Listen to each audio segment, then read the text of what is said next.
Hey, this is John from Pint Comics, and if my co-host Lloyd was here, he would tell you a couple things about this show. Number one, we swear way too fucking much. And number two, we drop spoilers without any warning. Now that you know that, listen in and enjoy the show.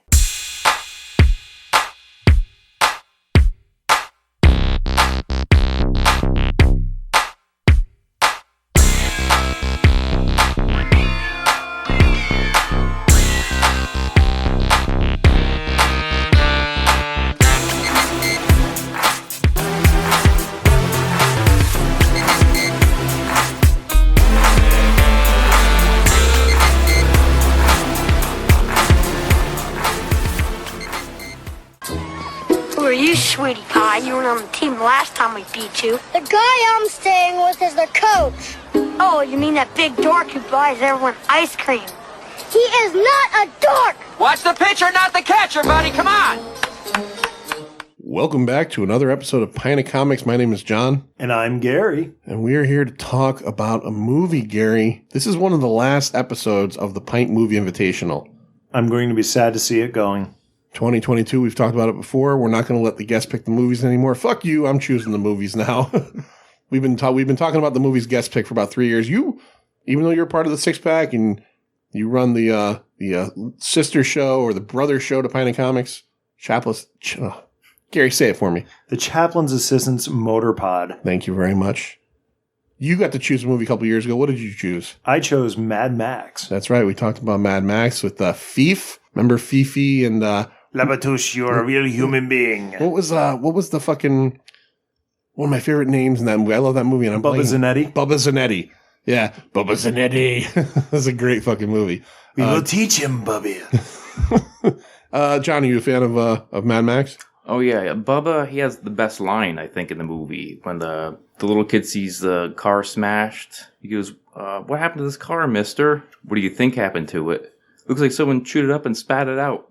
Perhaps it was a result of anxiety. Yeah, I remember that. I haven't watched it since we did the show. That was about 2 years ago.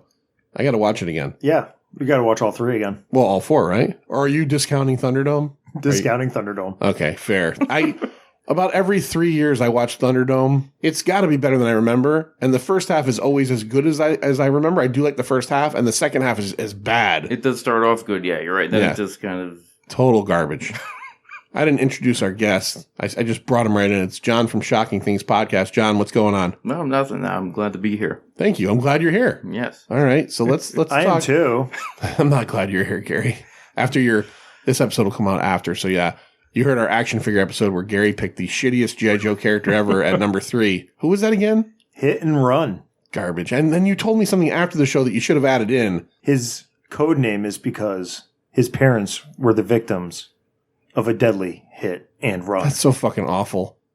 That's honestly, that's marketing to kids, kid 101. That's honestly, tragedy sells action figures. That's like if you had a G.I. Joe character named like AIDS Crisis. You know, like it's just a bad name. It's not good. Not good at all. John picked the movie tonight. And again, this is like our last 4 invitationals. So we got in the last couple, we've gotten a couple comedies. We've done very few comedies, but you picked a comedy. Yes. You know, I know you a bit. Shocking Things, you guys talk about horror. You guys talk about cult films. Okay, I know you love Star Trek. Mm-hmm. So, like, when I said to you, pick a movie, I'm like, I guess this is like book by the cover. I shouldn't have done this. I'm like, he's going to pick something genre-y. He's going to pick something horror-y. And then you fucking went, like, left field on me. You went left field center. What movie did you pick, and why'd you pick it? Problem Child from 1990. And what's the reasoning behind that? I think it's one of the most underappreciated comedies of all time. Okay. This is one of the choices. Gary made a face. This is one of the choices that when someone made it, and there have been a few, I went, oh, fuck. My rules, I said, hey, you pick the movie, we watch it. And I went, oh, goddamn. I know I saw this movie once, probably 1991, save video. I saw it the one time. It didn't leave an impression on me. So we'll get into how we all felt about it in a little bit. Now, is this something you watch fairly regularly or no? Every few years, maybe. Yeah. It's the type of thing, if it's on TV, I'll sit down, whatever I'm doing, I'll have to finish it. Okay. Gary, had you ever seen Problem Child before? I saw both movies in movie theaters when I was a kid. Now, there was also a third direct to, I think, video. Did you see that one? No.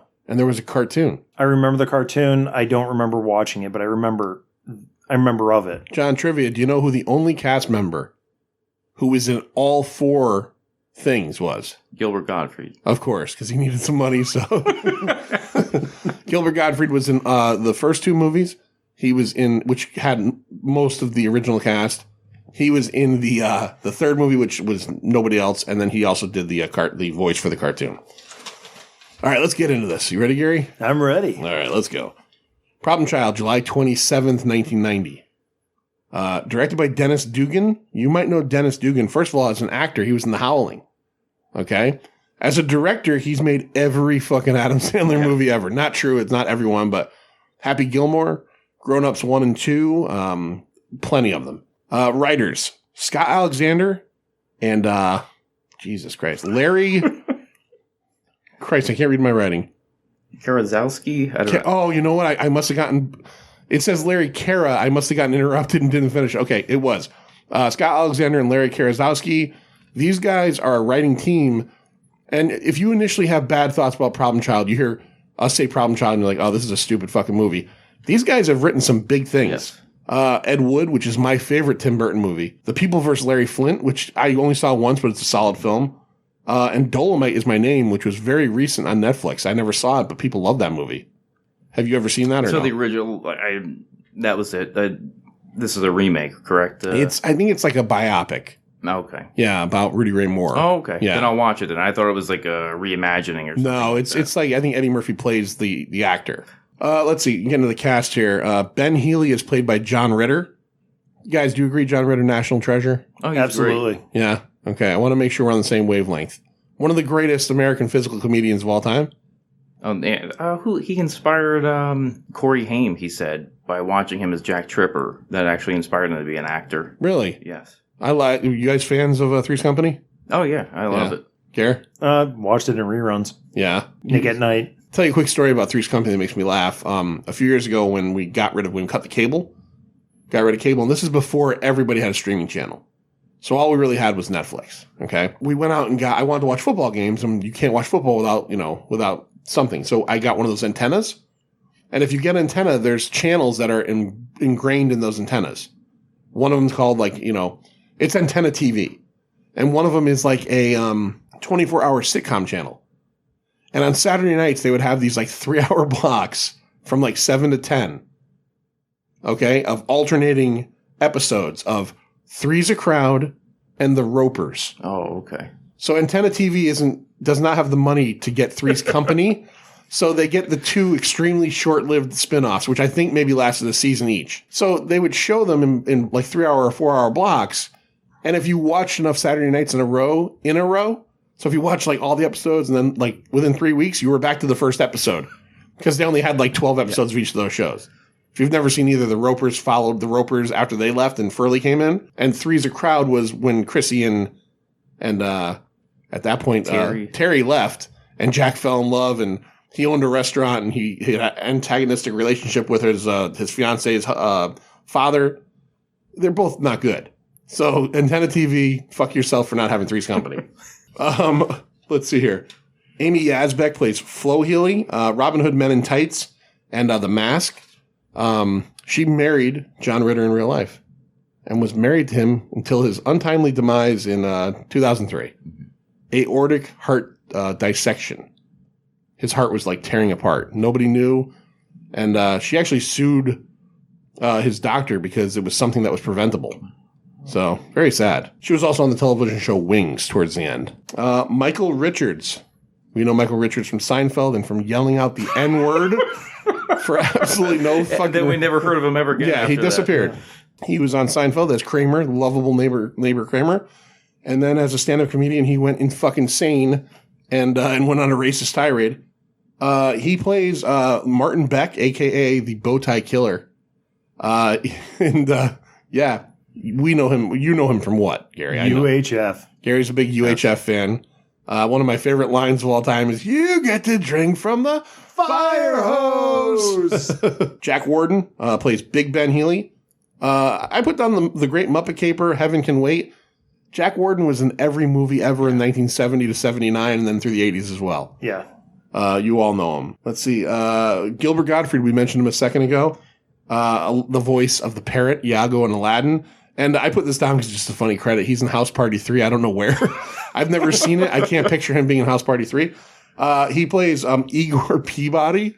Well, you're not going to bring up his greatest hits of making fun of the Japanese tsunami victims? He's got a twofer. The Japanese tsunami victims, which got him fired from Geico.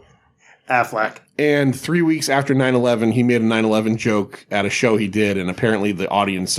too soon. Yeah, well, no, that they said the audience was screaming too soon at him. They did say, the story I read, they did say he turned it around and got them back on his side, but like literally, like I'm making up a date, it was like October 2nd, 2001, when it obviously was not, it was too soon, yeah. And Michael Oliver as Junior Healy, he was in Problem Child 2. And Forrest Gump. He actually, it said he played redheaded teen. Oh, well, yeah. So like an extra. He's basically. an extra. Yeah. He got out of the business. I just want to give a note. Talking about Michael Oliver years ago. I don't know if you ever guys went on IMDb when they used to have the message board on there. And they got rid of it. I used to go to the Problem Child message board, and he would comment in there. And at the time, this is, I don't know, 10 or more years ago. And he was a roadie for a band at the time, and he'd show pictures of himself with long hair and a beard. But he still looked like a little kid, but with long hair and a beard. He's a good actor because I'm one of those guys that, like, kid actors kind of bother me sometimes. They're too precocious. This kid knows how to play a fucking douchebag. The only part about this movie, well, not the only part. The part about his role that bothered me the most was his voiceover fucking internal dialogue. The internal dialogue. I loved it. No, there's some funny things he says. Okay, but it's just kind of like the way he talks. I don't know. I can't do it, but it kind of annoys me a little bit at parts of this. I hope they have good insurance. Exactly. Let's kind of get into this movie a little bit here. Let's talk about what this thing's all about. Gary, you look sour. Are you mad at John for making? First of all, are you mad at John for picking, and then for me for making you watch this? Are you mad? No, it's been a long time, but my memory of the movie exceeded what I watched the other night. Okay, all right. Can I say something? Like I don't want to play our cards too early, but let's just play our cards too early. I'm the opposite. I kind of dreaded watching this movie, and it was better than I remembered. Now, again, we'll get to rating at the end, and don't. Let's not start sucking each other's dicks just yet. I'm not saying this thing's fucking like, ba-boom, but I enjoyed it much more than I thought I would. Before we get in, I'm sorry, I want to cut you off. No. Just before we get into the movies, some things, did you watch this on Peacock by any chance? Yes, I did. Yes. Now, you notice on Peacock, if you watch it, it'll have the Rotten Tomatoes score. Yes. Did you see what the score was on there? I saw 2 scores. Well, okay, mine only has 1. And it only has the audience score. Oh, you know what? I'm going to actually take that back and say, no, I didn't notice that. I noticed that on, not Peacock, another thing I have. Okay, so I take that back. I did not notice that. Because if you look on Rotten Tomatoes, it got a 0% from the critics. That's what I saw on Peacock. Wow. But they give Hannah Gatsby and the Net got 100%. So you kind of know what the critics think.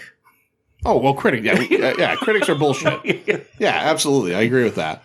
The writers there, Karaszewski and the other gentleman there, they said that after this movie, like, even though this movie was a hit, that they were getting laughed out of like meetings and stuff for a while. Yeah, it wasn't a good look for them. And I haven't seen Problem Child 2 ever, but I guess it's good. And I guess they said that like they really doubled down on like the adult humor a little bit more in that one. Again, don't know if it's true, but I guess there's a little bit more bad language and stuff in it. So, Gary, why don't you start off and tell us like the general premise of Problem Child? What's going on here? Would you say you want me to give you the bumper sticker? Give me the bumper sticker. I'll give you the bumper sticker. Oh yeah. All right. So it would be adoption, worst case scenario. Yeah. Yep. And this is based on an actual article that the writers read in the LA Times about some kid that was returned like 30 times. Yeah. And that's the story we got here. Junior, the first time we see him, he's being dropped off in a breadbasket by some shitbag mother. At least she's dropping him off to some rich people. She's at least trying. The maid goes out and gets the baby, brings the baby into the well-to-do mom or hopeful mom. She lifts up the basket and he takes a leak right in her face. And this woman has no patience, right? And Bad to the Bone plays. And Bad to the Bone. So that sets the tone for the whole movie. Yeah, Bad to the Bone is played several times in this thing. And she brings him back. And then we just have like a couple of scenes, right, John, of just him getting returned over and over again. And then it gets more hilarious because he keeps getting older and they keep putting in the same bread bath and his legs are dangling and they can't pick him up because he's getting too heavy. Yeah, yeah. So he gets brought back a bunch of times and he ends up, where does he not want to end up, Gary? But he ends up there. The orphanage. Not the nuns. He ends up with the nuns, and these are, of course... hey, look, penguins can fly. Yeah, these are, of course, the Hollywood comedic abusive nuns. He's in this old Oliver Twist style orphanage with all these kids, and then we kind of switch for a little bit, John, right, to his hijinks in the orphanage, which include what does he get into there? Well, the lead nun, I don't know what her name is off the top of my head. I like that they put a giant mole, hairy mole. Yes, yeah, yes. Yeah, it was gross. Oh yeah. Well, later on, I'm trying to do in motion. It shows the Heelys how they get setting up how she's infertile. Flo Healy. That scene's great when the doctor's he's showing the model. Yes, and it's showing him falling apart. You don't have this, or this doesn't work. He says these are the ovaries they fought, and he goes, you don't have those, and then your ovarian tubes, which are yellow, are brown. Yeah, yeah. So that sets up why they have to adopt Junior. Then Junior becomes infatuated. He's watching on the news the bow tie killer. Yes, he thinks this guy is phenomenal. Yeah, I mean every 7-year-old looks at this guy and says, "Oh, I want to be like Michael Richards with a bow tie." Yeah, right? I kind of wondered what they were trying to say about Junior with this behavior. Like, would Problem Child 46 have been him like fucking like stalking women at a college or something? And because his hero is the worst mass murderer in the history of whatever. Yeah, he makes all the headlines, and then he finds a My Buddy doll. Did you see that? And it has a bow tie, and he rips the bow tie off to emulate Michael Richards. Yes. Yeah. So that goes. Then we go to Big Ben. That's Jack Warden's character. It's Big Ben's sports town. He had this big surplus store. He talks to Little Ben. He said he's for America, but then he goes, I'm selling to the Japs. Yeah. So he's this big hypocrite, the guy. He's hysterical. Now, how would you characterize the Heelys character-wise, like Ben and Flo? Because there's a difference there. Ben is like the sweetest guy in the world, very genuine, and Flo she only wants the kid because she's not invited to parties. So if she gets a kid, she can get invited to parties now and bring a kid. Because all the other parents have kids, so she's opportunist, I guess you could say, where Ben is very genuine, actually wants to be a father. Ben's a good guy that wants to be a dad, and Flo is just like a social climber in this place. Why would you want to climb this? It's not like they're upper crust. Yeah. An interesting trivia fact, which I read afterwards, and I'd have to go back and rewatch it to verify it's true. But it says that Flo and Junior have no dialogue between the two of them at any point in the movie. They never talk. She says stuff, I think, like kind of after him. Okay. But like they never have a scene where they talk. They never interact. Yeah. Come to think of it, I'm trying to think now. You might be right. Yeah. No scenes. Mom and yeah, I didn't say any. Gary, Amy Asbeck. Thumbs up, thumbs down? What are you thinking? Well, in this movie, because of the heavy 1980s yuppie makeup, thumbs down. Okay. But Robin Hood Men in Tights, yeah. Thumbs up. All right. Yeah. John? Yeah, she's attractive. Yeah. Good looking woman. John Ritter saw his chance. He got in there. So a little peek behind the curtain. For many years, for my whole adult life, I work in the automotive retail industry. And I've seen it many times on the screen when I look up parts for older 90s vehicles, but I've never seen one in real life. Do you know the car that they own? The Daihatsu? The Daihatsu Charade or whatever it is. They also made a Rocky. It was called Daihatsu Rocky. I've never seen these things before. And I've, I don't look up a lot of stuff for early 90s anymore. But I used to always go to myself, what the fuck is a Daihatsu? And in this movie, the little red car they have, when it came up, I went, that's really? A fucking Daihatsu. Oh, okay. All right, so they go in and they meet up with Igor Peabody. And I couldn't tell what was he, Gary? Was he like he worked at the nunnery? I didn't know. They never explained exactly. He's almost like a placement agent or a placement counselor. Yeah. So he works with the orphanage, like as a middleman. Yeah. Marks up the kids and gets them to the parents. So he's got this kid that keeps getting returned, and he's got these two desperate people that can't get a kid. Oh, you don't want him. Yeah, is that your Gottfried? Yeah, it's really. Are you going with that? All right. When we mentioned a hijink before the Heelys adopt him, where Junior has to wash the disgusting, dirty pots and pans. Do you remember that scene? Oh, that was fucking horrifying. The thing was on his birthday. It was his birthday too. Oh, was it his birthday? I believe that's what they said. Yes. Well, the thing that bothered me the most about that was that, like, she's like, finish washing all that up. It's half an hour till dinner. I'm like, that is more than a half hour's worth of washing. It would take you, 10 hours? 10 hours, and then you have to dry everything. You are not using these pots to cook dinner. And then they fall on top of her, and he makes the line, "A penguin in a pot." Yes, a penguin in a pot. Yes. And then she leaves, and he kicks the bucket for mopping, and then she slips and falls. Right. So he's a real character, this Junior. Oh, he's a real douchebag. It's a better way to put it. He gets called the devil multiple times in this movie. He ends up in a devil's costume at one point. One of his other great lines, I'm going to jump around a little bit, but one of his other great lines in this movie, it's when he first meets Ben Healy, and he says, "Have you ever seen a grown man wear so much blue?" Yeah. I don't know why I laughed at that, but I fucking thought that was great. Igor ends up getting the kid over to them, and they take him home, and they show him the room, which, as I said, Gary, this would be a nightmare for some people, right? I mean, there's people that hate clowns. I said clowns, but I mean, describe it a little bit better than what I said. It was extreme. It was everywhere you look. It was clown this, clown that. It was animated. It was garishly colored. It was not inviting. Yeah, it was scary. It was scary. And what is first thing that happens? The first terrible thing that happens is what, John? Oh, what he plays with one of the clown toys and lights the room on fire. Yeah, is that what you're referring to? Yeah, they bring Big Ben over to meet the kid. Big Ben, the worst grandfather of all time, by the way, who immediately is like, he's kind of giving them shit for adopting. He's like, he could be a dud or whatever. And then as soon as think about he insulted the wife immediately when he walks in the house. Oh, you found somebody else that could do something with your sperm. Yeah. And then they open the door. The room's on fire. And the room's on fire, and he's like, "This kid's the devil." He immediately jumps to this kid being the devil. You don't know if that fire could have been like, we know that he probably did it on purpose, but hey, what did he say? Like, this kid's full of shit or something? He said something like that when he goes, "Oh, I don't know what happened. It just started sparking." Yeah, don't believe him. He's full of shit. Yeah. He Junior throws a fucking cat at Big Ben. Big Ben falls down the stairs. Ends up. It's none of it's good now.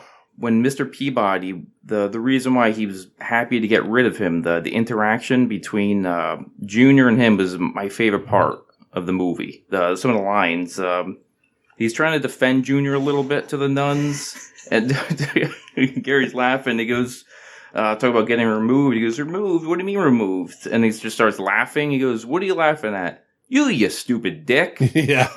Yeah, that okay. I actually forgot about that scene. And then that was, and he goes, "You want out?" That's what Gilbert said. As Peabody goes, "Doy, think much, P-brain?" Yeah. So so we'll go to the jail. So those are just very important. No, very important lines that we have to talk about. Anything you want to touch on at all? Anything you want to touch on? Gary, we go to the prison. Oh, the prison. Bowtie Killer. He runs this place, right? He's very intimidating, Michael Richards. Oh, yeah. He's Michael Richards at his most intimidating. Yeah, he's a fucking string bean of a guy. He gets a cigarette. Smoke, and everybody gives him a cigarette. And then one of my favorite bits is the warden who's standing on a platform 60 feet above him kind of gives him shit. And he throws like a 30-pound dumbbell at this guy 60 feet away and bazookas him in the fucking face with it. And he falls over. And then he goes to his psychiatrist appointment. I'm sorry, just going to backtrack one more second. Before that happened, the letter he's reading, he thinks it's a guy named JR. He doesn't know it's a Junior. Right. Yeah, because he's getting fan letters from Junior. Yeah, so he thinks this is another convict that he's going to work with when he JR's getting out. Yes. Now, do you know who it was reading the letter? Big muscular guy. I don't know if you really paid attention to him. No, I did not. It's a wrestler, Kerry Von Erich. Oh, really? Yeah. Kerry Von, that's a fucking terrible story right there with the Von Erich family. Yeah, so that's just interesting to note. Really? I don't. Okay. Now you got to watch that now again just to see Just that. to see that, yeah. Yeah. I mean, was that just a odd coincidence, or I don't know why. You could tell with the voice. When you listen to his voice, you could tell it's him. Okay. All right. My kitchen light just went out. It's very spookily out of nowhere. That's a reminder that I didn't turn it off. All right. So, Psychiatrist. yeah, he's with the psychiatrist, and he ends up he gets out of his binds, right? And long story short, he takes care of the psychiatrist, and he escapes, right? So now he's out on, and he's looking for JR. Did they ever say how far he's coming? He said 1,000 miles, right? I don't remember off the top of my head, to be honest with you. Okay, so he's basically driving semi-across country to hook up with JR, who he thinks is this badass, terrible fucking dude, when in fact it's really a 7-year-old kid. As we go along, the Healy's are trying their hardest to make things work out with Junior. They go on a camping trip. That doesn't work out very well, right, John? Oh, the best part of the camping trip. Well, he's driving with Ben. He's driving. He's not paying attention. Junior's hitting people with a slingshot. Yeah. And you hear, ow, ooh, like while he's driving. And he's oblivious to it. Right. Which I think is hysterical on the way to the campgrounds. Well, I mean, we got to point out, too, I think we mentioned this before, but we talked about how Flo is kind of like, the social climbing kind of, she's a shitbag. Ben is genuinely trying to make a bond with Junior. He wants to be a dad. There's a scene a little bit early in the movie where he helps a kid out at the store he works at, his father's store, gets him a canteen. By the way, the dad is Dennis Dugan, the director. Okay, I didn't realize that. See, I got you. Well, it was the Problem dad, child trivia. You got there me. you go. The dad was Kerry Von Erich as well. It was Fritz Von Erich. And here's some more trivia. He had a swastika tattoo. Did you notice? Kerry Von Erich and his father Fritz was supposed to be a German heel too. So okay. I wonder if that was an Easter egg. Maybe. So? All right. Okay. I honestly didn't realize that was Kerry Von Erich, also known in the WWF as Texas Tornado. Texas Tornado. Yeah. He's really trying to make like a bond with him, right, Gary? Like, absolutely. Yeah. John Ritter's the only likable character in this, in the fact that he's really trying. What the hell was that?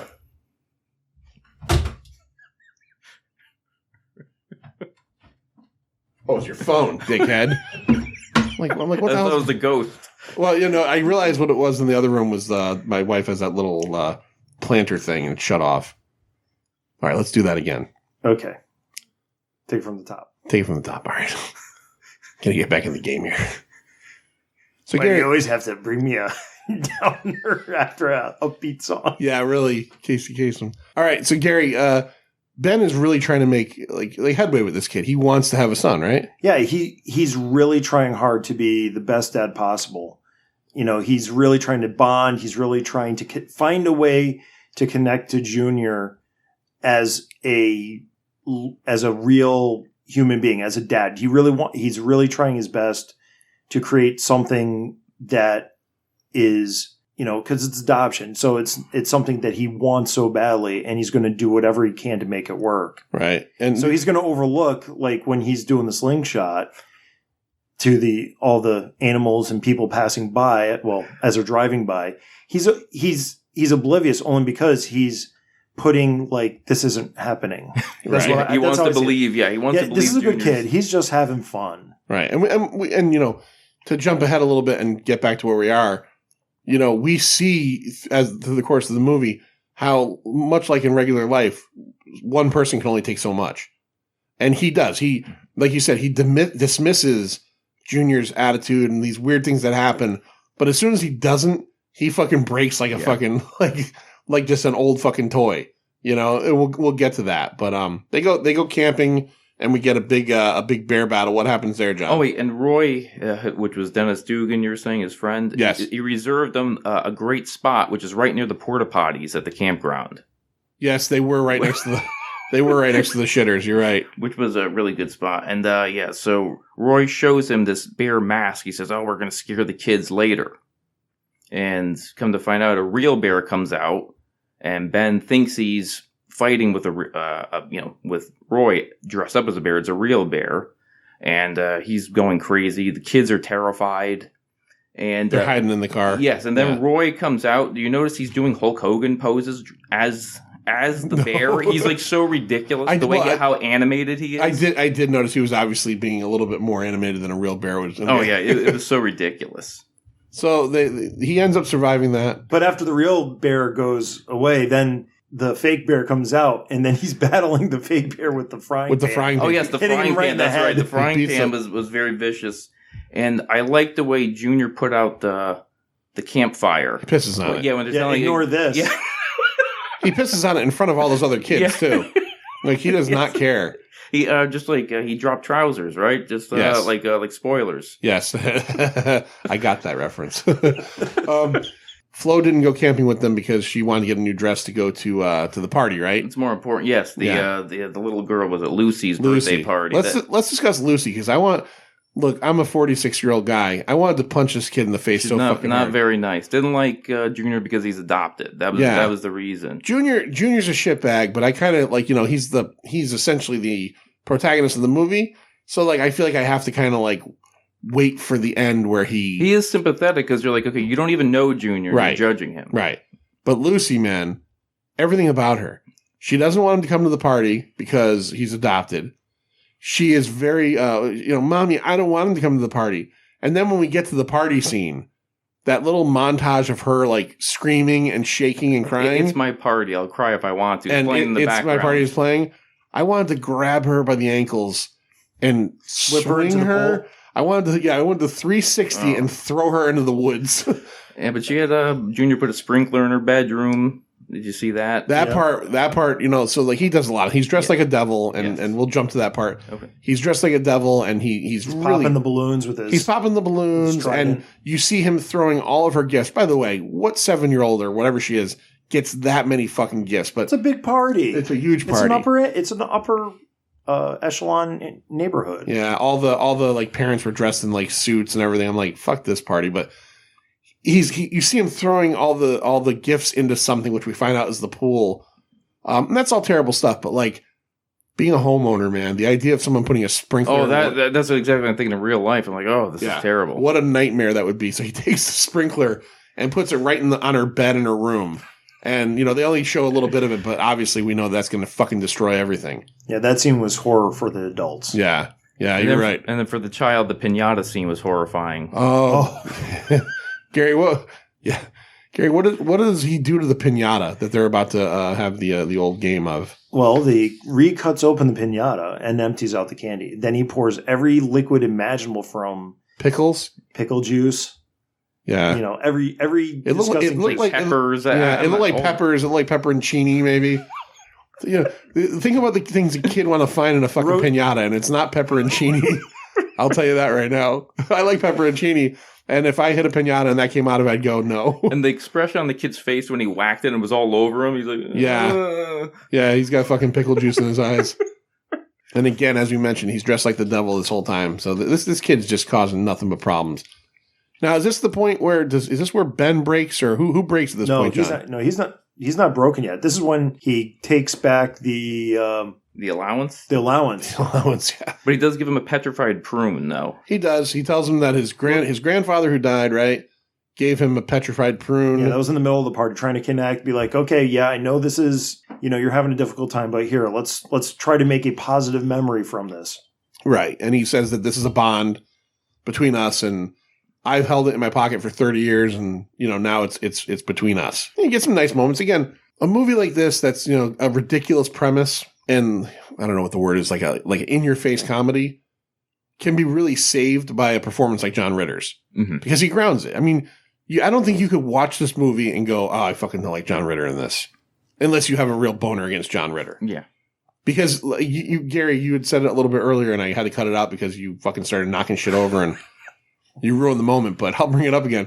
You said that Ben is the only likable character, right? Yeah, in my opinion. He's the only one that's truly a good human being. And when we get to the end, I got some themes. Like one of them is nature versus nurture. Like he is the only character in this in the cast that's looking at Junior as a human being. He's not looking to him as this thing, as this kid. No, He's looking at him as this is a little person that I've chosen to be in my life. and I've chosen to be family. And, you know, he makes an impassioned plea when he's trying to convince Flo to adopt. It's like, think of it this way. You know, you get to pick your family member. You know, most people don't get that luxury of picking out their kid. They just get with whatever comes out of the uterus. He also says we get to skip all that baby crap. Yeah. Which, you know, again, soiled diapers. As Gilbert Gottfried. Late nights, you know. I mean, Gary, you're a parent. Johnny, you're a parent or no? No. I'm not either. And like, I never really wanted kids, but honestly, if someone said to me, hey, you got to have a kid, we're giving you two choices. Start at a baby or start at 7. Start at 7. Right here. You know, that would be me. I'd be like, hey, maybe 14. Can we do 14? Like, I wanted the easier route, you know, and I commend you, Gary, for. You should probably start at 25. 26. Yeah, can we start at 16, 17, 26, 17, 30? Okay. All right, John, what's next? What ends up happening next? The Little League scene. Did you guys enjoy that? Yes, I did. I laughed at that. That's when Junior goes full Marty. Yeah, I like the reaction of everybody on the teams in the crowd after he does what he does. John, what does he do? Okay, well, he's got he's playing, he's batting. The bat slips out of his hand, goes in the windshield, and Big Ben's windshield, his grandfather. My new car! Yes. So then Ben's advice is hold on to the bat this time. He goes, okay, I'll hold on to it. So he goes, this time, he gets a run. And then the kids are chanting, son of dork. Son of dork. Yeah. But that's also a touching moment, too, because that's when Junior's like... He's defending him. Yeah, it's like, that's my... He doesn't say it, but it's like, you know what's going through his head. It's like, that's my dad. Yeah. Or that's the guy that's actually looking out for me. The only person that's ever, you know, yeah. So that's actually the switch moment for Junior that I found in the movie when Junior starts to become likable. Right. In a little bit. Yeah, small increments. Let's not get crazy here. Yeah, because he goes. This kid. He gets likable during. There's some. I got a kick out of him. So he hits. He goes on first base. He gets. Then the ball gets thrown. Then Junior hits the ball into the pitcher's chest, and then he just keeps running. Yeah, as the throw is being made to the base, he hits the ball again. Yeah, and the kid's like, "You can't do that." So then he goes to third base, just whacks the kid there. And then he goes to home, and the catcher's there, and he hits him in the nuts with the bat. Yeah, the catcher's like the last line, you know, and the catcher's like, he says something to like, "You're not getting past me," and Junior slides between his legs and then drives the fucking straight end drives the bat into this poor 12-year-old kid's developing testicles. Oh. Yeah, well, we would all do that. And then the best part, he goes touchdown. Junior yells touchdown. And then you see the entire crowd is frozen. Yeah, they don't know what they're like. What the hell just happened? This kid's a fucking nightmare. And then Bad to the Bone plays it right again. Yeah. Now, is this the scene where they drag him to the church or no? Yes. Yep. Yes. All right. So they drag him to the church. Ben is basically at the end of his rope, right? Did they decide at this point, or is it after that they're going to return him too? No, it was at this point when Ben goes into the confessional. Right. And confesses he doesn't realize Junior's in the priest seat. That he's like, I'm going to have to return him. This kid is incorrigible. Right. So they bring him back to the nunnery. Well, no, they bring him back to Gilbert Gottfried's character. Right. They leave him in the car. And then they go in to tell Gilbert Gottfried that they're returning him. Right. And that's when Gilbert Gottfried says something about he's been returned 30 times. Yep. And that's another moment, right, where Ben is like, holy fuck, this isn't like a commodity or... Yeah, he said he doesn't want to give up on him after hearing that, like everybody else did. Everybody gave up on this kid 30 times. I don't want to be the 31 because he's just going to end up in the reformatory forever, essentially. Yeah, then Junior doesn't believe him. They come back to the car. He's like, no, you're going to return me. And then Junior starts... I like the way Junior drives the car. Oh, yeah, he gets right down to the bottom there. So he's small, so he gets down to where the pedals are.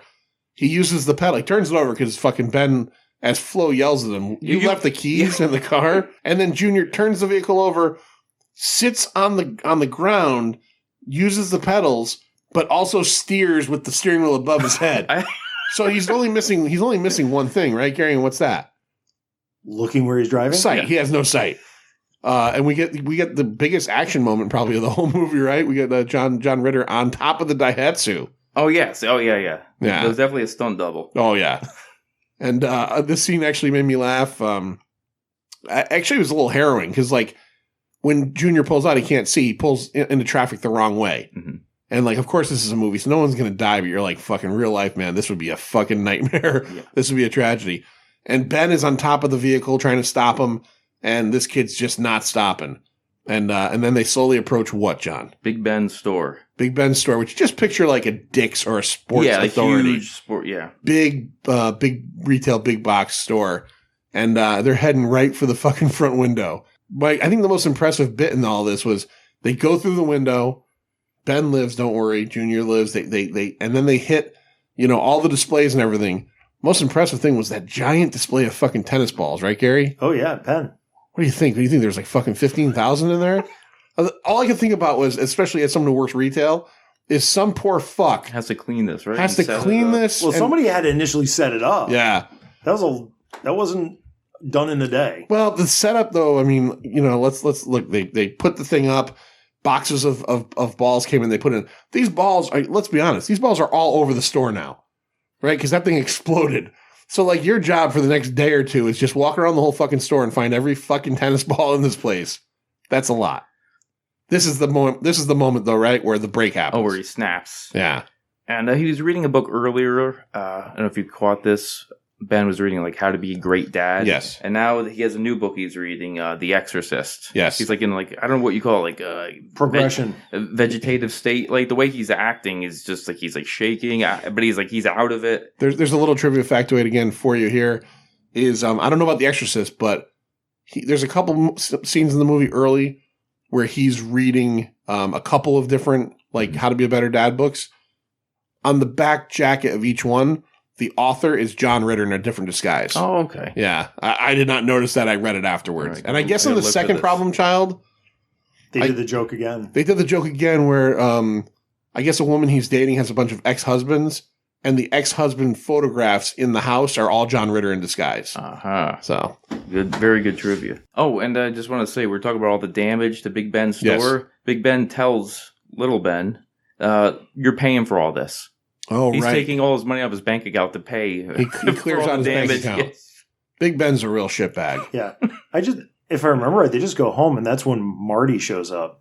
Yes, right. They're home, and Uncle Marty, shows up when he's reading The Exorcist. yes, looking for JR. So we got the bow tie killer. He's looking for his partner, and he's very disappointed when he finds out that it's a fucking 7-year-old kid. Yes. He goes, "Where's Junior?" "Me, dummy." Yeah, and he decides he's going to stick around for a while, and Eats a meatloaf. he eats a meatloaf. They have dinner, and then he eats more than a meatloaf, because in the next scene, you get the idea that he's getting, he's been in jail for 15 years. He hasn't touched a woman in 15 years, and he follows Flo into the kitchen. I'm going to help you out back there, and 15 years. 15 years, and Flo really, really goes down the dirt path and essentially fucks this guy on the kitchen floor while John Ritter and the kid are in the other room. That was uncomfortable. John, where does it go from there? Right when that happens. So Marty takes Flo and Junior hostage, and he leaves The note. yes, like the ransom note. Right, because it cuts right to that. Yeah. Yeah, so it's the ransom is painted on the wall. He wants $100,000, and then John Ritter looks at the newspaper reading that they're on the manhunt for the bow tie killer, and that's when he kind of like snaps out of what's going on now. Yeah, because he has a great moment too in his kind of fugue state there, where a little shining moment where the door of the bedroom Yes. is cut open, and what does he say? Here's Johnny? Daddy. Here's Daddy, right? Here's Daddy. So yeah. Oh, I'm sorry. The prune is where he snaps out of it. When he finds a petrified prune, he realizes Junior likes him. That was the second Right? half. The first part was he finds the picture of Big Ben as the multi-headed Hydra. Oh, yes. And then next Right. one is the screaming shrew of Flo. Then he's like, "Oh, you got her right." Yeah. And then next thing, it's like, it's me, and it's a nice, happy, sunny 7-year-old drawn picture of John Ritter. And then there, like you said, so little by little, he's like, "Oh, gee, he's really not such a bad kid after all." right, and he finds the like petrified he recognizes that all these people are being shitty to Junior. Everybody's being shitty to Junior, and Junior recognizes that. right. And Junior recognizes that I'm not shitty. And there is a connection. Well, the thing with the frustration with this movie a little bit is that there is culpability on Junior's half. I mean, the kid is a shitbag. I mean, he doesn't do the nicest things. But yes, like it probably is the result of being returned 32 times, especially for, as a baby, he pissed in some lady's face. That shit happens. That's just that happens to every parent of a boy. That happens at one point. Right. And every kid, they get a bulldozer and knock over the parents' trailer. Yeah, right? That is For stomping on their toys, right? Yep, you stomp on my toys, I'm gonna knock your fucking trailer over. Yeah, that was actually one of the funnier scenes that I laughed at. It's like, oh, you want to play that game, eh? So Uncle Marty takes him hostage, and Flo said, "You told me we were gonna get married," and he's just like, "Shut up, bitch." He doesn't want to deal with her, and he wants to meet Ben and get his $100,000 and a swap out, and he wants to meet him at the circus. Yes, very very strange. Weird. This whole ending scene was very weird. Daytime weekday daytime circus. I don't know what the fuck this thing is. So they're gonna meet up there. And first, we should mention this. We haven't mentioned this at all. But Big Ben is running for mayor. Oh yes, yes. And little Ben goes and is like, "Can I borrow $100,000?" How come? Well, because this guy's got these. This is what's going on. And he basically says, "Go fuck yourself," right? Yeah, he doesn't know that he's on the air, so he goes, "Hey, Dad, why don't you tell the voters what you really think?" And he hits the camera on. He doesn't know it's recording. Yep, and he basically says, I'm this is." I'd sell everybody to the Japs. I'd sell everybody to the Japs. He says, this is all about power. And, and one of the things about this movie is do they ever get back to that? Like, do you ever see a thing where he loses on a landslide? It's a very tiny subplot, but for them to make a point of him like ruining it for him, you know what I mean? They don't ever really get back to it, which is, again, in the last 15 minutes of Problem Child, I'm not looking for all the worlds to come together. But during this scene, we got to see Big Ben's bare ass at least. We do. When he goes to moon John Ritter, he does. But also look at that scene too as a point of John Ritter's growth as a character in the movie. He's finally, because Big Ben makes a point of telling John Ritter, he's like, "You didn't play dirty. You didn't try to scratch and claw your way to the top. You were just nice and you just expected it." Right. And that you could also make an argument that the nice guys finished last thing or something like that. But But coming back to the election and flipping the camera unknowingly on his dad, that's him growing a pair. Right. And being like, "You know what, Dad? Screw you." Yeah, he was a pushover his whole life, and then he's getting tired of it. He's tired of it, and he's like, because now he has something to fight for, something that he really wants to fight for, and that's Junior. I totally believe, by the way, that could have been Jack Warden's ass. That was a fucking that stunt ass was another 70-year-old guy's ass. Because it was flabby as fuck. Like, there's no tightness to that ass. It looked like it. John, are you looking at a lot of 70-year-old asses? I'm not, but I'm picturing what my ass will be in 25 years, and I'm pretty sure it's gonna be like very puddingy like that ass was.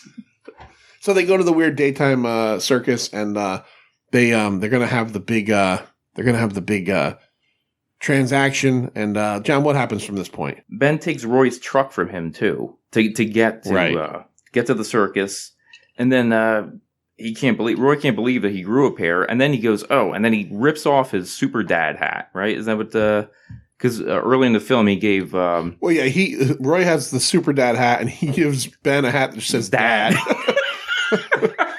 Yeah, so he rips that off him, and that's how he gets to the circus. So then he tries to make the transaction with Marty, but then Marty refuses to give Junior back, and then asks basically, "Hey, you want to have a life of crime, kid?" And goes awry, I guess you could say, going on a crime spree. Then Junior kicks him in the nuts and takes the ransom money. Then he gets to be a part of the circus. They're all running after Junior. Yes, and this is again another stunt double. I'm going to assume this isn't really Junior on the trapeze. No, it was yeah. it was like a 32-year-old Asian woman, 4'9" Asian woman. Yeah, so they're part of the circus, and then Junior calls Ben Dad finally. Yes. Yeah, so there is this moment, and then the police grab Marty, and he tries to shoot. I'm sorry. Junior drives while Ben's shooting. Right. So this is another a scene. And Flo is in the luggage. Right. This is very important to know. Bowtie Killer put her in the luggage to shut her up. Yes, he didn't want to hear this. And then she flies out of the trunk, and lands in the back of a truck with a pig. And Right. says, "What's that smell?" And then She opens it up. She sees the pig's balls. Yeah. yeah. So and then the funny thing is, Ben can care less that Flo's gone. Well, He's just happy to be with Junior.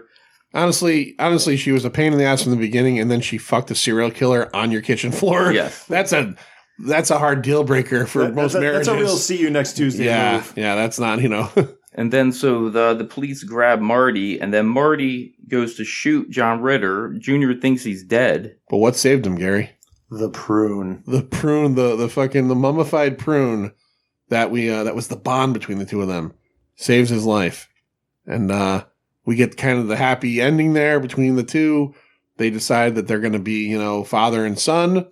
And that kind of puts the book on Problem Child Yes. from 1990. And the last scene, like you mentioned, was Flo opening up the luggage, seeing the pig's balls. Right. That's the last scene of the film, so it definitely ends on a high note. Yeah. Flo is definitely you really pointed it out, and I didn't think about it until you said it, but there's no good characters in this movie, good as in likable characters other than John Ritter. Everybody's a douchebag. Flo's a douchebag. The nuns are bad. Gilbert Gottfried's a scumbag. Obviously, Michael Richards is a scumbag. Big Ben's a scumbag. Even the next door neighbor father is a scumbag. He's one of these fucking I'm better than you guys. Yes. Yeah, you're absolutely right. There's only one sympathetic character in this whole movie, and then Junior is kind of like. Well, it's the growth of Junior. Realizing that you don't have to be an absolute shitbag yourself. The world isn't just filled with shitbags. Right. There are good people. Yep. All right, let's talk a little bit about what came out right around that. Let's see what you guys think about the box office from that week ending. So that was July 27th of 1990. I'd be remiss not to mention that July 27th is mine and my wife's anniversary. Not 1990 though, 1997. This was filmed all over Dallas and Fort Worth, by the way. It takes place in Cold River, Illinois, but it was filmed in Texas from October 2nd, 1989 to November 24th. So a quick turnaround. Let's see. So week ending July 29th, it would be. Let's see. Number 10, it had been out for 7 weeks. It made $2 million. Warren Beatty, Madonna. What movie am I talking about? Oh, Dick Tracy. Dick Tracy. I saw it in the theaters. You, Gary? Yes, I did. Yeah. So John? the midnight. Do you remember the gimmick where you bought the T-shirt is your ticket? There's a printed ticket on there to see it at midnight. Yeah, my parents bought that for a brother and I, and that's how we saw it. Okay. I had the shirt with his head on it. Okay. The dickhead shirt, as they called it back then. I only saw it once. I've only seen that movie once in the theaters. I saw it once in the theaters as well, but I've seen it a few times since then. I should watch it again because I am a very colorful comic book thing. Good. You ever go back to it, Gary? I've only seen it the one time myself. All right. Number 9. I'm from Wallingford, Connecticut, and there's a train. If you hear that in the background. Number 9. It was out for 5 weeks. It made $3 million. Cold Trickle. Who am I talking about? Days of Thunder. Days of Thunder. Never saw it. It's okay. Yeah. I saw it. I think maybe once or twice. What was the sponsor of the vehicle? Mellow Yellow. Mellow Yellow. Absolutely. Hit the pace car. Yeah. Shows her on her leg about the draft. What was it? Drifting? What do you call it? Drafting? Yeah. NASCAR drafting. Yeah. Drafting. With the sugar packets. Yeah. Nicole Kidman was hot back then. Oh, yeah. Yeah. It's weird that she was his leading lady because she's I know they got married too. She's easily a foot taller than that fucking guy. I heard they had to stand on boxes to be in scenes. I with her. wouldn't doubt it. I wouldn't doubt it. The old Get Smart effect. She's a fucking Amazon. Number 8, out for 2 weeks, made $3 million. Charlie Sheen, Michael Biehn, Bill Paxton. What do you got? You got anything? 1990. 1990. Action movie? Platoon. No. I'm drawing a blank. Okay, Michael Biehn. Michael Biehn, Charlie Sheen, Okay. Bill Paxton, Navy SEALs. Okay. Never Saw that one? I don't watch a lot of The action-y stuff? Well, that's like a Hollywood bullshit. Right. Okay. All right. I come up with my own terminology for these. That's fine. That's fine. I have not seen it in many years. Definitely 15-year-old me was there. Number 7, it had been out for 3 weeks. It made $4 million. It was a re-release. The 1990 Disney re-release of The Jungle Book. Okay. Remember when Disney used to re-release stuff kind of before? Because what was what was Aladdin the first of like the new, or Beauty and the Beast was the first of the new Little Mermaid. Little Mermaid, then Beauty and the Beast, then yeah, okay, right. Number 6, out for 2 weeks, made $4 million. Marlon Brando and Matthew Broderick, The Freshman. Never see that one? No? Okay. It was all right. Number 5, this might be Hollywood bullshit, but it's still it's still out there. Number 5, fourth week open, $6 million. It was an action sequel with Bruce Willis. What do we got? Die Hard 2. Die Hard 2. Yep, Die Hard 2. Die Harder, as it was subtitled, I believe. Which is just shit English, I think. Number 4. This movie was on, recently we did an episode, it was the top 10 man vs. animal movies. And this was in my top 5. I love this movie. Number 4, out for 2 weeks, $8 million. John Goodman. I never saw Arachnophobia. Oh, fuck. Never. It looked like a kid's movie to me, so It's I never. great. Okay. Check it out. Seriously. It's ever not see an adult film like Problem Child. Yeah, no, it's not. No. It doesn't have mature themes. There's not enough mature themes in Arachnophobia. Yeah, okay. Number 3, it opened this week because we're talking about it. $10 million, Problem Child. By the way, I think I wrote it down, but I might not have written on this here. Let me just see real quick. Okay, $10 million budget, by the way. Okay, Problem Child, which I just said it made the first weekend. U.S. gross, U.S. and Canada, $53 million. Worldwide, 72. Mm-hmm. Balls out hit. I know Gilbert Gottfried. He said no one expected any success. He said they'd be dancing in the streets if it broke even at Universal. Yeah, and I think I read somewhere too that it was maybe it wasn't the Universal's biggest. Maybe it didn't make the most money for Universal that year, but cost to what it got, I think it was the biggest disparity. It did the best for anything. And it did so well that like they greenlit a sequel that came out less than a year. The sequel was like July 1st of 91.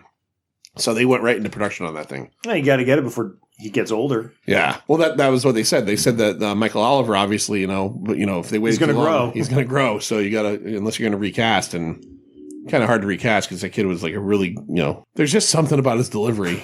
He's a little creep. Okay. Number 2. Out for 3 weeks, $11 million. Huge date movie, supernatural date movie.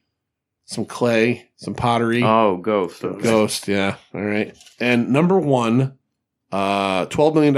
It also opened the same week. Harrison Ford, Presumed Innocent. Okay. All right. I think I saw it once. Never saw it. Yeah. No memory. No memory. No, you're not a big Harry Ford fan, or you just No, I mean, in 1990, I'm 10, so I'm not going out to watch. As a 10-year-old, you're not going to see the movie about like with Harrison Ford. I think the whole movie was like That's the Amish people, right? Is that the? I think Presumed Innocent was the one where I think he's on trial for killing he's cheating on his wife, and the woman dies. And all right, spoiler. He's in so many different dramas at that time. It gets confusing. Yeah, I'm not Han Solo. Yeah, that and Blade Runner and Indiana Jones are the only ones I really pay attention to. Okay, that's fair. All right, so we have talked about Problem Child now, and I think it's the point where we got to rate this thing, right? You got to rate the thing? Yeah, we're going to rate this thing. Now, if you don't know, on Pint of Comics, here's the rating scale: 0 to 5. 0 being the absolute, this is the worst fucking thing ever. 5 being this is the best thing ever. Quarter and half scale is optional. Wait, I just heard an episode where they did 10th scales. Yeah. Can I go hundredths? My friend Eve, she went 10th, and I had to yell at her about that. All right, John, you get to go last because you picked it. I think if you look at everything. Well, hold on, you go last. We're gonna go first. Oh, I'm sorry. Okay, don't fucking spoil shit. Breaking rules on Pint of Comics. He's breaking the rules. I said last, and he's like, I'm just going to talk. He's a problem guest. Yes, problem guest. Yeah.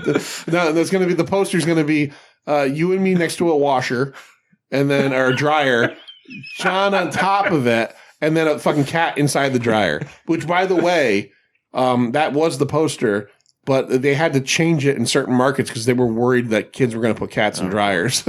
Which honestly could have happened. Yeah. Could have happened. All right. So we had to be warned to not step into refrigerators. Yeah. Well, I mean, we talked about this over a year ago on the episode where we did the Back to the Future trilogy, but the original idea in Back to the Future wasn't a DeLorean, it was a refrigerator. And Steven Spielberg said you have to change it to something else because kids are going to fucking get in refrigerators, and like junkyards playing and stuff. And you're going to have an epidemic of fucking dead kids in fridges all over the world. Gary, we're going to go to you first. What do you give 1990s Problem Child? All right, 1990s Problem Child. So I had a couple extra notes just to finish out my thoughts before I give it the rating. The one thing I did, especially the last act of the movie, was it's like either Looney Tunes or Tom and Jerry in real life. So that led me to this little note. It's a masturbatory fantasy for 7 to 11-year-old boys. Yeah.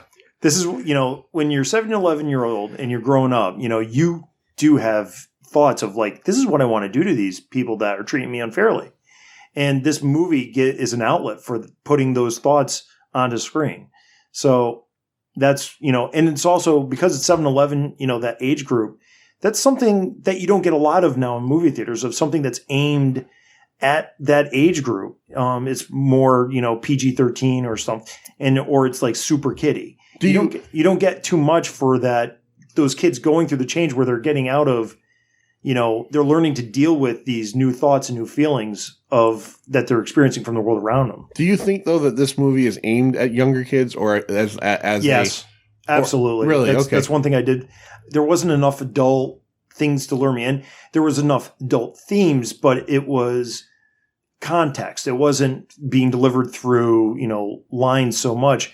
I had to pick it up from the context of the movie. So that stuff was it was there, but you could tell squarely though that this was, as a parent, I would really like, and my son right now is 6. So he's getting to the target market for this movie. I would not show him this movie because he would totally act out like Junior. And he would be an absolute pain in my rear because he's been that in the past. All right.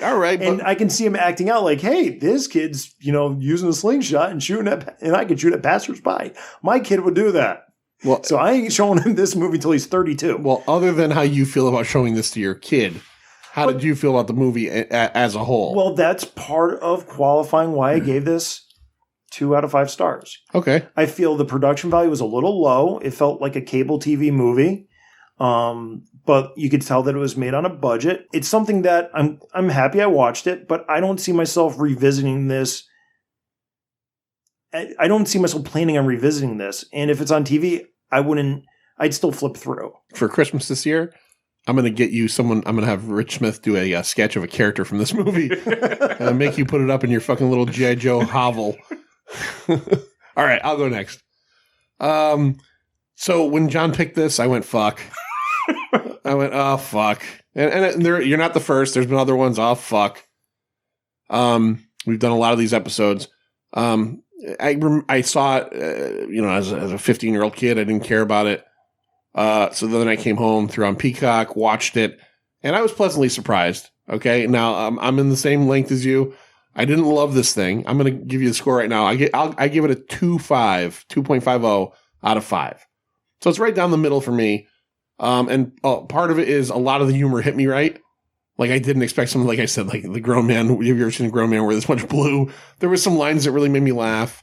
John Ritter gives this a lot because he's just so earnest in it. And it's going to sound corny to say, but it's nice to see him. Mm-hmm. We lost him way too early. He was really kind of coming into his own too at the end of his career, playing more serious roles. He was in Sling Blade and, he's just, like I said, a national treasure. It wasn't being funny. He's a very genuinely likable actor, and it's nice to see him in this. Amy Yazbek is cute, and she's good as a shitbag character. I felt like all the actors in this were solid. Jack Warden's a great actor. Gilbert Gottfried plays Gilbert Gottfried, but you know what? Nobody does it better than him. Exactly. And so when you said this, I thought, oh fuck. This is going to be like a 1 out of 5, and I'm going to waste this movie's and I'm going to have forgotten this movie was 3 hours long or something, 80 minutes. So it's in and out. Now, again, I'll echo Gary as what you said, that this is something you always you'll finish watching. Now I'm not going out of my way, but I have a different mindset of Problem Child than I did prior to rewatching this. To me, it was always when I would think about Problem Child, I'm like, oh, that terrible fucking early 90s movie. Terrible shit movie. And now I'm like, not a terrible movie. Had some fun stuff in it. John Ritter was good. All right, John, Shocking Things podcast. Tell everybody out there again all about your show and where it can be found. The best way to find us, the direct link is anchor.fm/shockingthings. That has links to all the social media. Or also, if you go on Apple, Google, Spotify, iHeartRadio, all the big platforms, you can find us. That was the cops coming to take John away for picking because he's so shocking. They think I'm the bow tie killer. Yeah. Uncle Marty. All right, so people should check that out. Shocking Things. A very good podcast. What do you give 1990s Problem Child? I'm going to give it a 4. Oof. Yes. I'll give you a few reasons why. No, you could give it whatever you want. Oh, yeah. No, but I feel after I explained earlier how this got a 0% from the critics of Rotten Tomatoes. This movie, like I said, I think it still holds up. I think a lot of people, if they just saw the poster you were talking about earlier, they say, oh, this is just some dumb kid's movie. Right. Now, my mother was over today for lunch, and I put it on, just have a little refresher just before I come over to talk about it. And I told my mother, I said, I think you'd get a kick out of this movie. She's like, okay. And she was dying laughing at some of the scenes with Gilbert Gottfried, the interaction, which he called, when Michael Oliver called him a stupid dick. Yeah. And she was cracking up. All the scenes, she's like, oh, where is this? It's on Peacock. She's like, I'm going to watch this later when I go home. So she's excited, and she wants to see Problem Child 2 now when I told her about it. You've caused an epidemic. Yes. Well, hey, not saying Pint of Comics, but anybody that listens to podcasts, sometimes, so I'm assuming there might be some listeners out there that are going to throw this on because of this. Because that happens with all podcasts. Yeah. I listen to podcasts, I'll say Forgotten Cinema in particular. I love those guys. And they'll talk about a movie, and I'm like, I got to check this out. It happens. So, and this is a cult. Gilbert Gottfried said this is considered a cult film. Yeah. Yeah. Well, I think one of the things that's considered now, from what I was reading, that it wasn't initially intended to be, is like a black or dark comedy. Yes. Mm-hmm. When it came out, I think it was supposed to be like more of a kind of a goofy kids comedy. Mm-hmm. And now with like hindsight being what it is and some of the humor being what it was, people look at it now as kind of like dark comedy. Yeah. To an extent. And I could see that. No, definitely. So that's one of the reasons why. Did you know Macaulay Culkin? He auditioned, but he was beat out by Michael Oliver. Yeah. They found him in a Chevron commercial. They liked his look.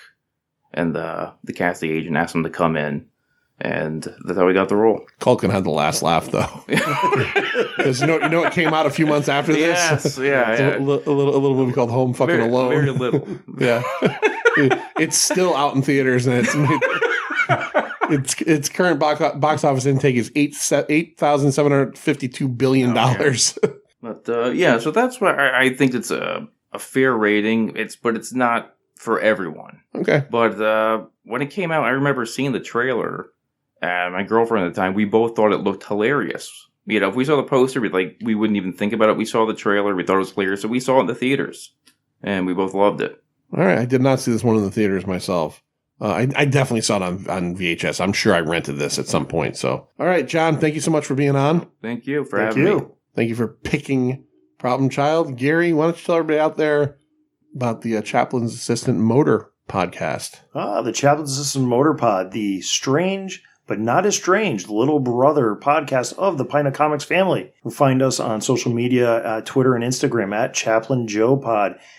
We broadcast from anchor.fm and available on Spotify, Google Play, Apple Podcasts, and other podcatching platforms. We broadcast every other week, and it's everything nerdy about G.I. Joe. That's right. That's about it. It's a great show. I enjoy the hell out of it. I enjoy the hell out of Shocking Things. I enjoy the hell out of my show. That's Pint of Comics. Instagram at Pint_O_comics. Facebook, Pint of Comics. What's that other one? Twitter at Pint O Comics. New episodes every week. And we've got a lot of good stuff coming out through the end of the year. So join us. But for now, I don't want to talk anymore. Gary, please say the words. See ya. It's over, Johnny. It's over. Nothing is over. Nothing. You just don't turn it off!